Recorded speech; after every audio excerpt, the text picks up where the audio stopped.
Good morning. My name is Reverend Kylie Renner, and on behalf of the entire One Spiritual Center community, I want to welcome you here today on this beautiful New Mexico morning. Thank you for bringing your love and your light into this space. I want to say we're especially sending particular love to all those of you who are watching from places where you do not have these sparkling blue skies that we're having today. We're sending you rain and clear skies and our love today.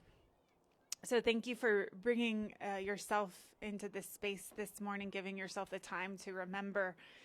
And I have to say that even though I knew that the weather was going to do what it was supposed to do, it was still a little shocking. Did anyone else have that, like, wow, what just happened? And it happened so fast. So if you're not here in New Mexico, we got a storm that blew in really quickly and drastically altered the temperatures and blew and blew and blew.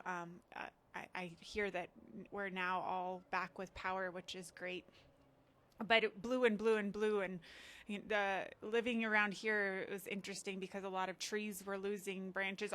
One of our fences in the back blew down, and it was all very interesting trying to get all of that back upright during the wind. So what's interesting though about it all is how fast it all happened from that perspective of even though I knew it was happening, I still didn't quite get a sense that it was going to happen that quickly. And I'm thinking of that from a spiritual perspective, about all of the things that even though we know they're happening, like catch us by surprise because of either they take longer or shorter than we think they're going to. And our relationship to all of that, like what we're thinking and being in all of that. So in the midst of trying to fight against the fact that the weather was doing what it was doing, it's so interesting to just be present to the fact that it was. That all of a sudden it was fall. All of a sudden the season has changed, and what do we want to do with that? Are we going to fight against it, or are we going to be present to what we are and how we are in that? And so I'm just welcoming in this sense of how do we want to be with the things that are changing? How do we want to be with the things that are not changing? How do we want to be with all of that? And how can we bring ourselves and our freedom and our real sense of who we are into all of it? So thank you for being here this morning. We're going to start with some prayer. So if you're comfortable closing your eyes, we're going to bring ourselves present to this moment, to the sounds of the kids playing in the park, and the traffic passing, and the sounds of all of the things that are going on in our heads. All of the things that have our attention, what we've been worrying about or ruminating about, what we've been present to. And I just recognize the power and the presence of the one here today, just creating space. Creating space for all that is, as well as all the love that we are.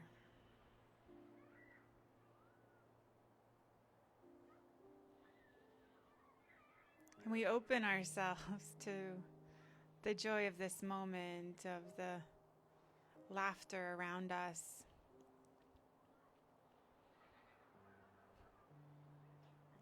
And of this precious, precious moment we have to just lean into all that is becoming. So I just trust in this day.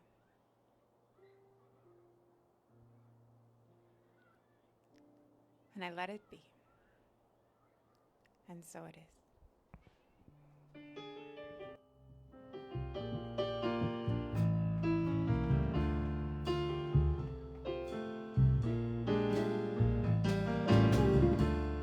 Birds flying high, you know how I feel. Sun up in the sky, well, you know how I feel. Breezes drifting by, you know how I feel. a new life for me, and I'm feeling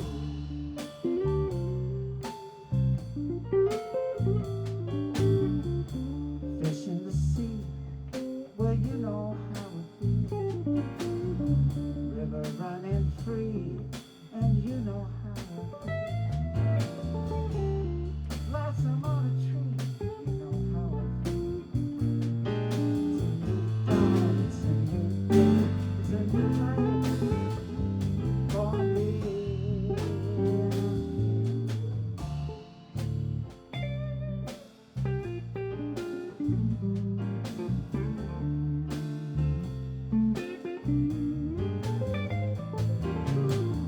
Dragonfly out in the sun, you know what I mean. Butterflies are having fun, well, you know what I mean. Sleep in peace when day is done, that is what I mean. This old world's a new world, and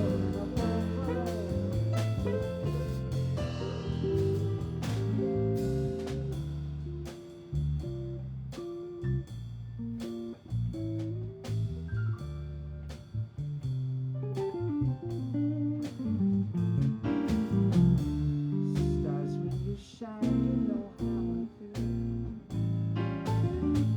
Scent of the pine, well, you know how I feel.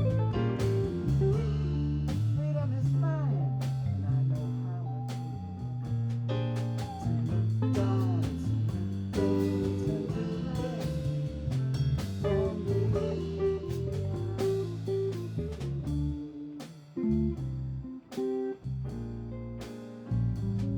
It's a new dawn, it's a new day, it's a new life for me.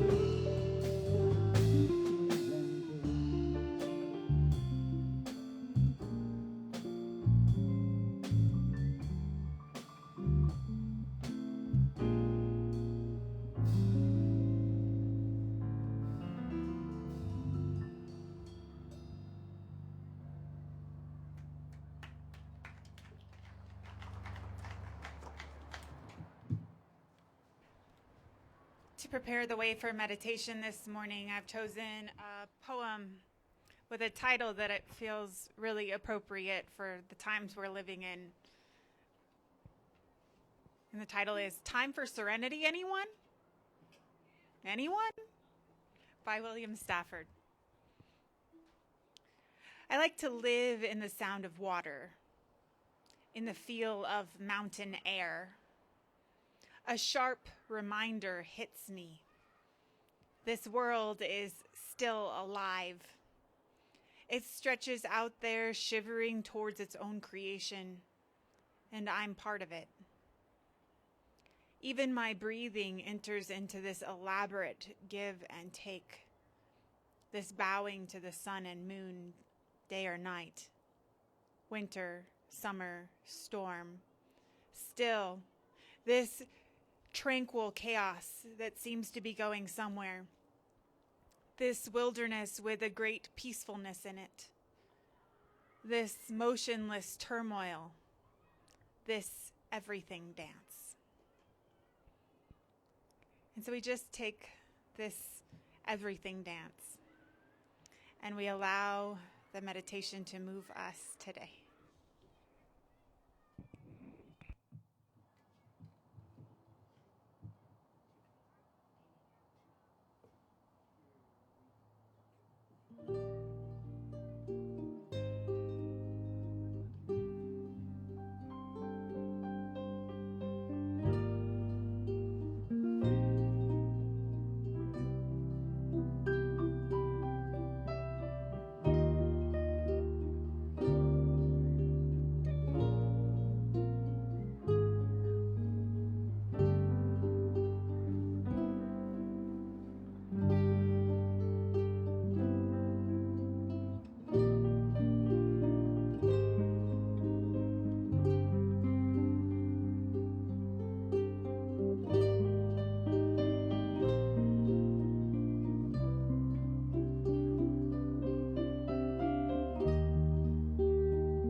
Thanks to our amazing band. And I want to acknowledge that that was a new meditation by John Bartlett. It's called Imagined Yet Real. Seems appropriate. So thank you for that, John, for the debut. So I have to be really honest and tell you that the last 4 years have been particularly challenging for me. On a spiritual level, on a bunch of different levels of things that have happened in my professional life and my personal life, all kinds of things. It feels like a real test. And I realized recently that it's really important that I figure out what I'm supposed to be learning from this. Anyone else feel that way? Like, we better figure out what we're supposed to be learning from this real quick, because I don't want to keep doing this. I don't want to keep moving through this in this same way. I want to find some freedom to experience what I want to be experiencing instead of getting drawn into the drama and the conflict and all of those things all in all these directions. And I hope I'm not the only one.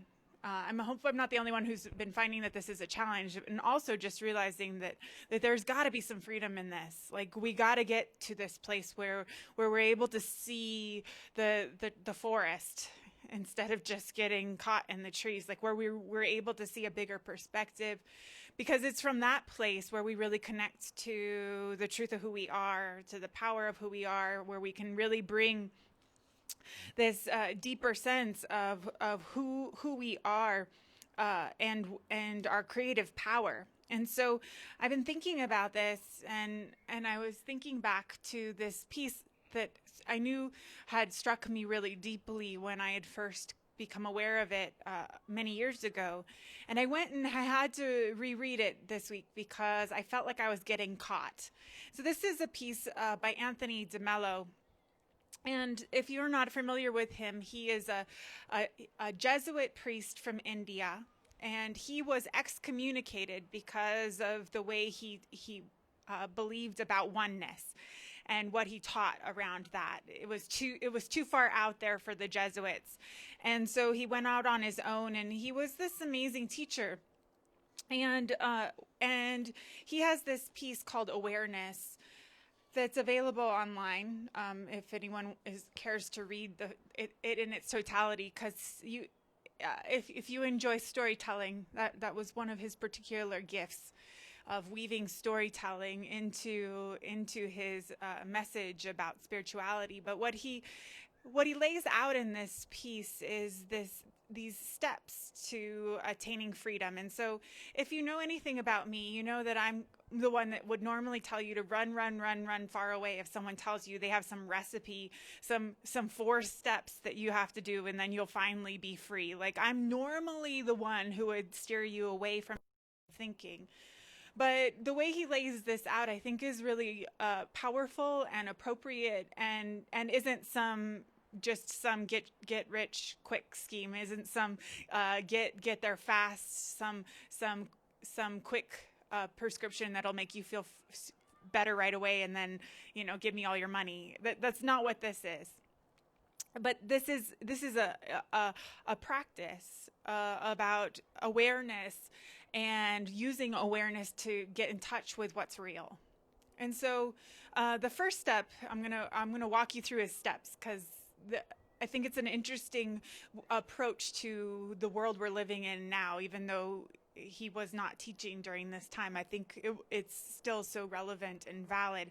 And the first thing he says is that the first step is to become aware of our feelings, specifically our negative feelings.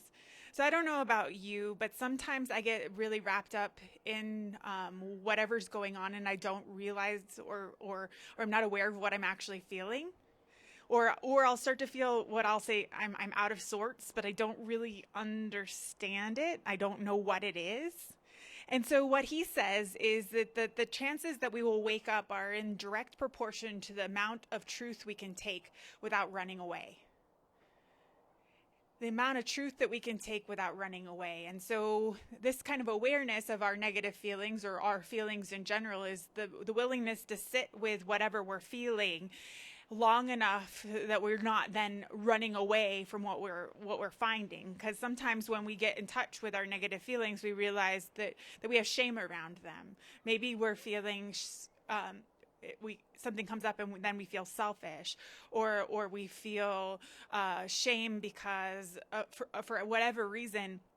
And so the idea then is that the more willing we can be to become aware of those feelings, the more capable we are then to wake up.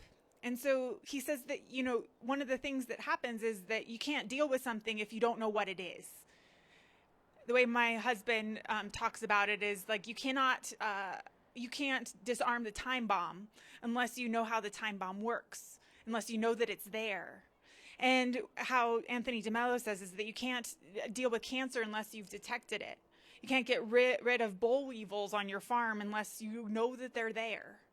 And that's the thing about awareness around what is going on in us and what's really going on, because we can't do anything about it if we're not aware about it. And so the first step to getting free in this way is just to become really aware of what we're actually feeling and not run away from it.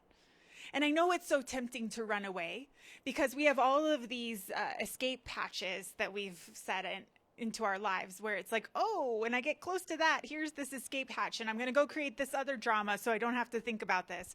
Or I'm going to go into this old pattern or use this old technique to make it so that I feel comfortable. And that's honestly one of the most beautiful things about this particular time that we're living in, to me, is that a lot of those things don't exist in the same way. A lot of our escape hatches, I can't just go plan my next trip to Tahiti. I can't just go decide, whatever that next thing is that I would use to escape what I'm feeling. Like, that's just not where we are right now. And so the more we are willing to be aware and observe these things, the more power we have then to really get free. So one of the techniques that Anthony DeMello teaches, though, in this is that we're intended to observe these feelings that we're experiencing, the negative or whatever feelings, as if they were happening in another person. And it'll make sense why in a bit in terms of this freedom that he's talking about. But this kind of sense that we can notice that feeling, that sadness, that grief, that fear, whatever it is, that we can notice it as if it didn't belong to us. That as if it were just part of what was happening. And this is important in terms of getting free, because when we attach ourselves to things, they get stuck. And so the second step then that he talks about is that we must recognize that the feelings are in us, not outside of us. So this is interesting, especially right now, because I really, really want to blame other people for what I'm feeling. If I'm going to be completely honest with you, I would really like to blame someone else for whatever it is. And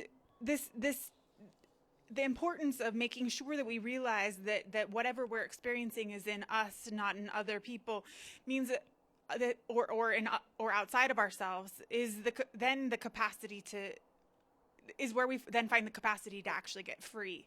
So there's this famous piece about a boatman who hits another boat in the fog. And he starts swearing at the other boatman and calling him names and saying, how could you do this to my boat? Look, why weren't you looking where you were going? And then the fog lifts for a moment and he realizes that there's no one in the other boat. And that's the thing, right? When we realize that the negative feelings or whatever we're feeling is in us, not in anything else, is this idea that, wow, I just put that on somebody else and they're not even there, right? It doesn't even exist. And this capacity, then we have to be like, oh, wow, this is actually in me.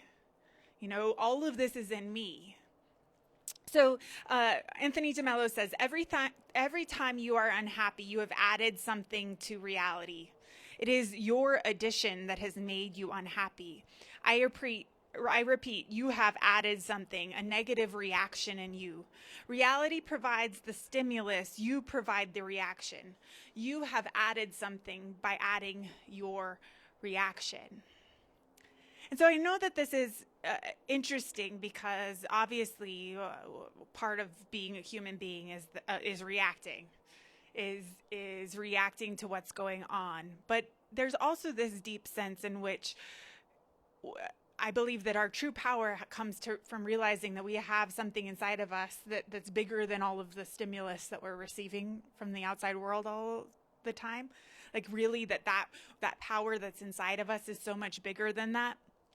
And so when we are able to be aware of our feelings and observe them and realize that they're in us, not in anything else, then we start to realize that we get to this third step that Anthony DeMello talks about, which is to make sure that we are not identifying with our feelings. And so this third step, after becoming aware of our feelings, then realizing that they're in us and not in the world, the third step, and my brain is really scattered. So I'm glad I have notes, except that I lost my note. And you love me so much that you will not judge me. And the feeling is in me and is not in you. And where the hell is page 3? Gosh darn it.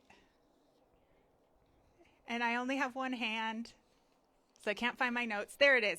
So I know what I'm trying to say. So the third step is seeing that we are something bigger than our feelings, right? So what's so interesting about these times that we're living in, and my reaction to them, if I'm paying attention, is that I start to feel like what's going on is so big in me that there's nothing else. Like, I am my feelings. I am my anger and my grief and my righteousness and my fear. And I am all of that. And I start to identify with it and I start to call it mine. And it becomes so big that I forget that there's this other thing. And that I am bigger than what I am feeling, and I'm bigger than all of the stimulus I'm receiving, and I am bigger than all of that. So Anthony DeMello says it this way: never identify with that feeling. It has nothing to do with the big capital I. Don't define your essential self in terms of that feeling. Don't say I am. If you want to say it, say it is. That's all. If you want to say it is there, that is fine. But not that I am it. And I think that this is something powerful when we start to realize how identified we have become with what we think is going on in our lives. Like, we become so identified with it that it's the story we tell. Everyone we come in contact with gets to hear the story on some level. It affects every single thing. And so there's this sense in which remembering that we are bigger than what is happening around us is the remembrance that there is this bigger I. This bigger I that sent us here, this bigger love than the fear, any fear that we could be experiencing, this bigger picture. And it's there even in the midst of all of the bullshit that's going on. It's really there. And when I can get my focus there, when I can get my awareness there, all of a sudden there's room for some of that freedom that I'm really looking for. So Anthony DeMello likes to remind us that everything passes, like everything. Every single thing.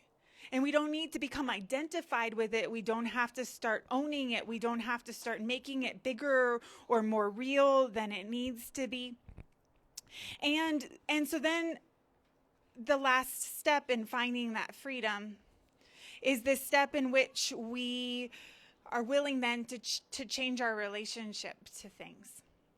So this is the idea that we aren't going to be able to change something by changing it on the outside. What we do is by bringing that awareness on the inside and awareness to our true power, we then are able to bring this bigger I to whatever it is that's going on.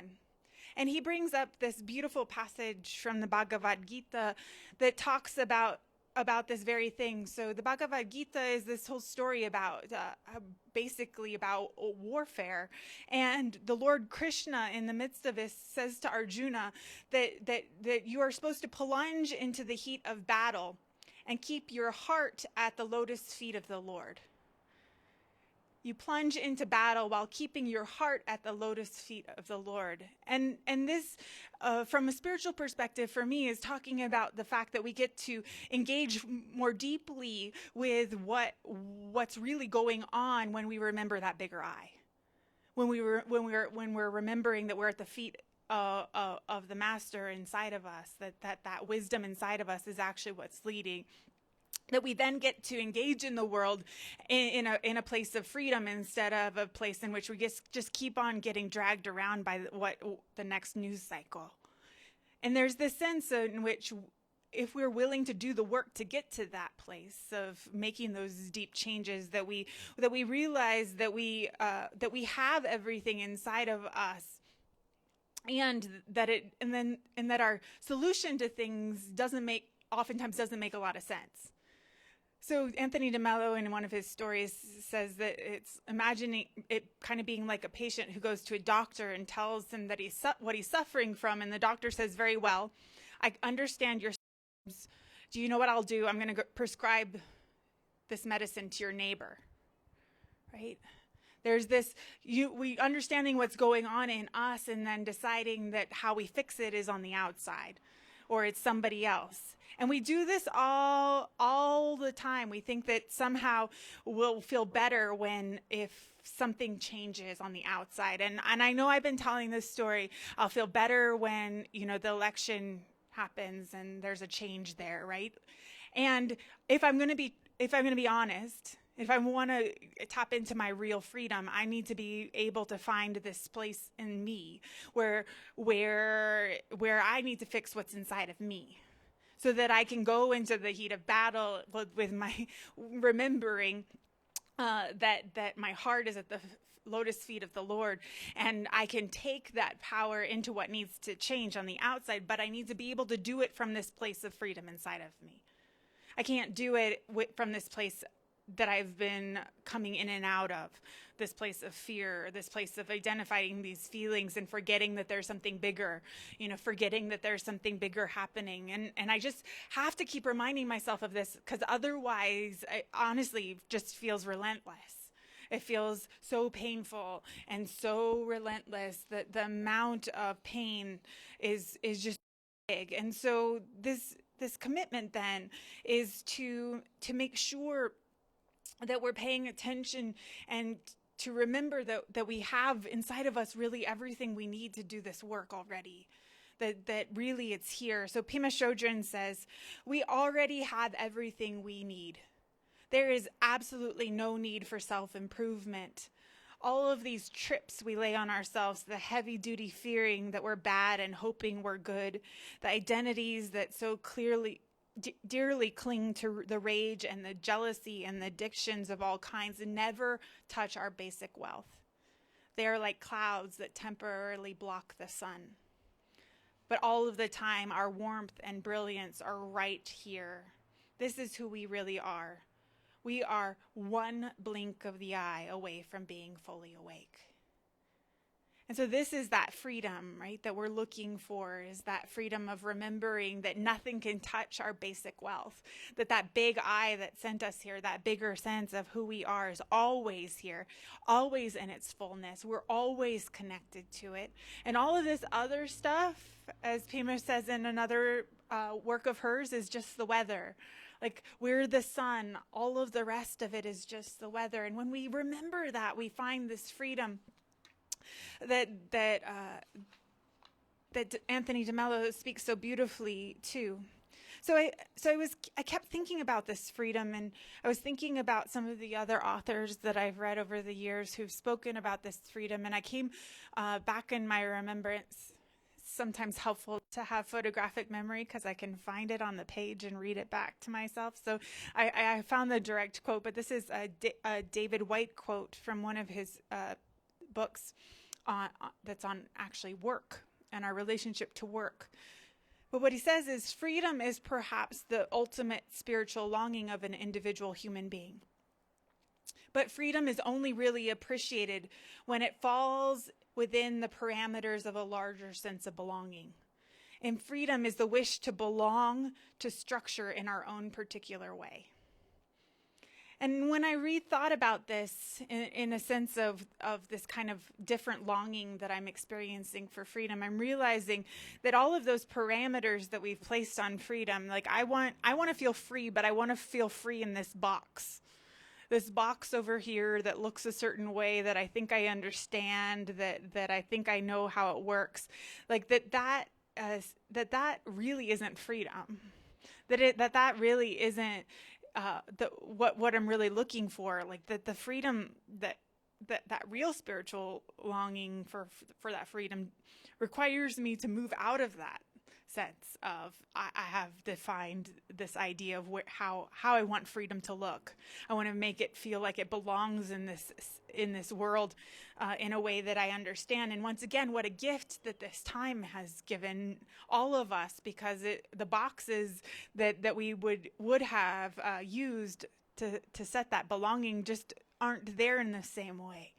And so here's this beautiful opportunity to realize that we're seeking this freedom, but that it also requires us to open to letting go of the way that we've clung to it looking a certain way. So Rumi says it this way: run from what's comfortable, forget safety, live where you fear to live, destroy your reputation, be notorious. I have tried prudent planning long enough. From now on, I'll be mad. And I love that invitation to that kind of freedom, because that's the kind of freedom our souls are really looking for. The freedom that says I'm bigger than whatever's going on in my life, and I know that, and I know what I'm connected to, and I know who and what I belong to, and I can use that power to then transform everything, because I remember what I'm really here to do. And I haven't gotten caught up in this way that takes away my. And I keep having to remind myself, like, that's the intention. That's the intention of all of that which is happening on the outside. If I put my focus there in the way that it's wanted, that it is intended to make me feel powerless, and it is intended to make me feel overwhelmed, and it is intended to make me go into fear. And I'm not talking about the media, and I'm not talking about anything, all the bullshit things that people have been blaming on anything. I'm talking about the way I relate to that which occurs outside of me, that if I let it overwhelm me, if I let my relationship be that, it will do that. And so here is this invitation then from Anthony DeMello to really get free from that by being willing to pay attention to our feelings, to identify them as inside of us and not outside of ourselves, to then be no longer identify our true selves with those things, and then to be willing to then use what we know to then change. And that's where we find that freedom. And that's where we find our true power. And that's where we find a deeper way of walking through this time. And I just have to say that I have to remind myself of many, many, many times during the day is this: okay, I'm bigger than this. That which sent me here is bigger than this. The one is bigger than this. And the commitment then to bring awareness there and to remember is the commitment to then find a new way to walk through these challenging times. And so I'm grateful for the teacher that is Anthony DeMello, and for the reminder of that freedom that exists inside of us, that we can tap into it at any time. And so I'm going to ask the band to come up, because we're going to sing into our prayer. And as we prepare the way for that, I'm hoping there's something in your life where you can think of some sense in which maybe you're being called to a deeper sense of freedom, about taking the power away from the outside, the illusion that that's where it all exists, and bringing it on to the inside, and see if there is a place to find some deeper peace and deeper freedom here. So please join me as we sing into our prayer. Our prayer of love lifts us high. It heals us, sustains us, and sets us free. Our prayer of love lifts us high. It heals us, sustains us, and sets us free. Our prayer of love lifts us high. It heals us, sustains us, and sets us free. Our prayer of love lifts us high. It heals us, sustains us, and sets us free.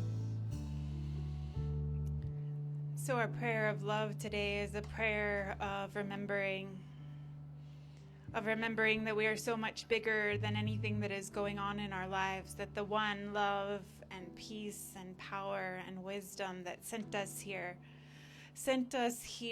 with a vision that is bigger than any small idea we have of ourselves.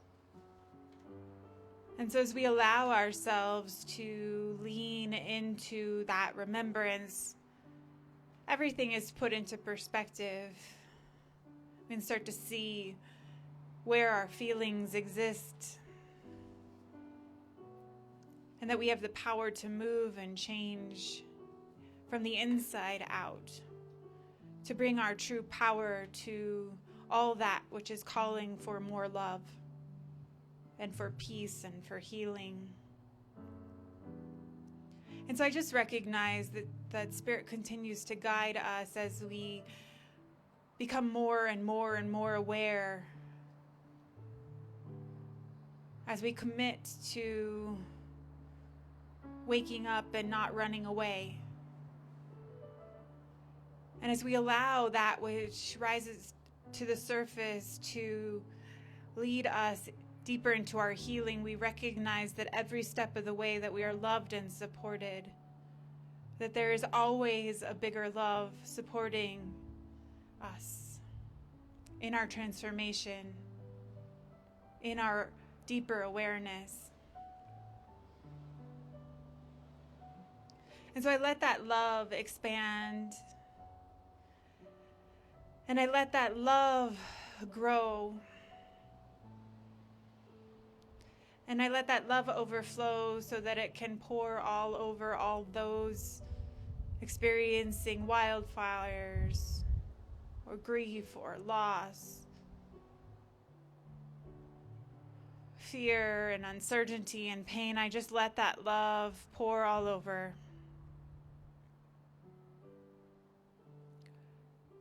Reminding us all in deeper and more powerful ways of our connection to one another and to life itself. And I just let that love continue to guide us in remembering that we are so much bigger than any problem that we could be experiencing.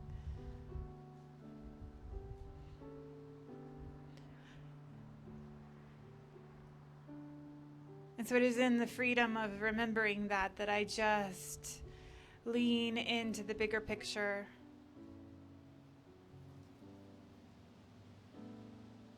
And I let it be. And so it is. Our prayer of love lifts us high. It heals us, sustains us, and sets us free. Our prayer of love lifts us high. It heals us, sustains us, and sets us free. Our prayer of love lifts us high. It heals us, sustains us, and sets us free. We're going to do one of my favorite standard old Duke Ellington songs. It's always fun to play.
much fun. Thank you guys.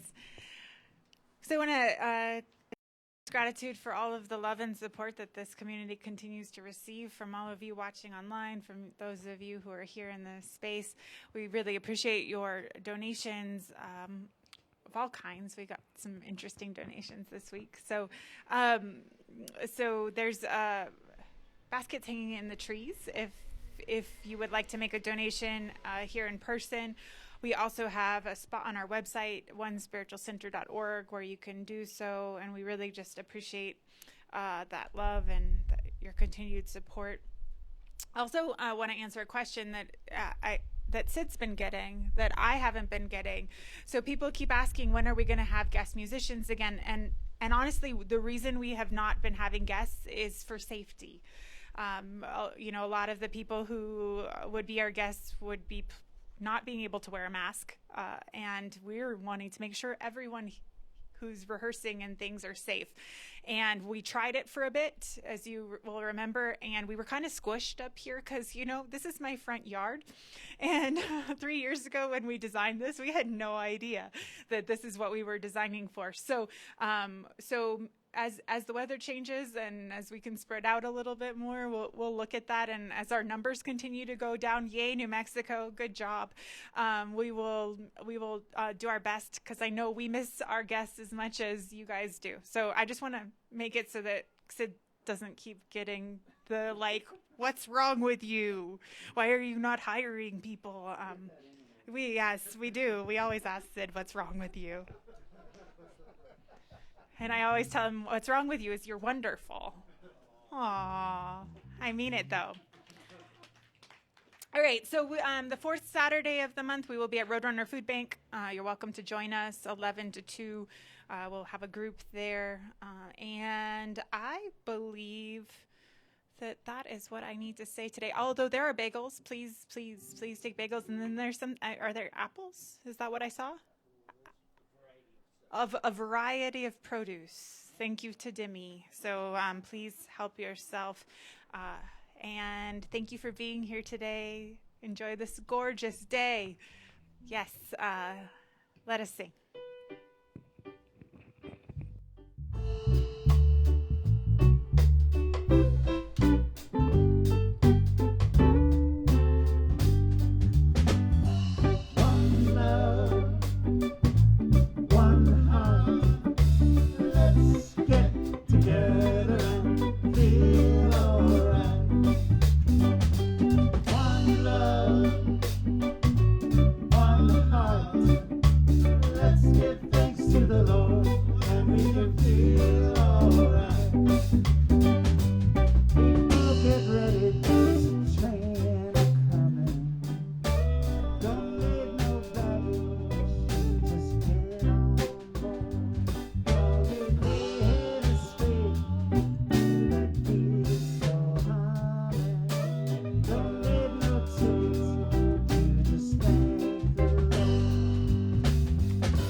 One last thing to sing to one another.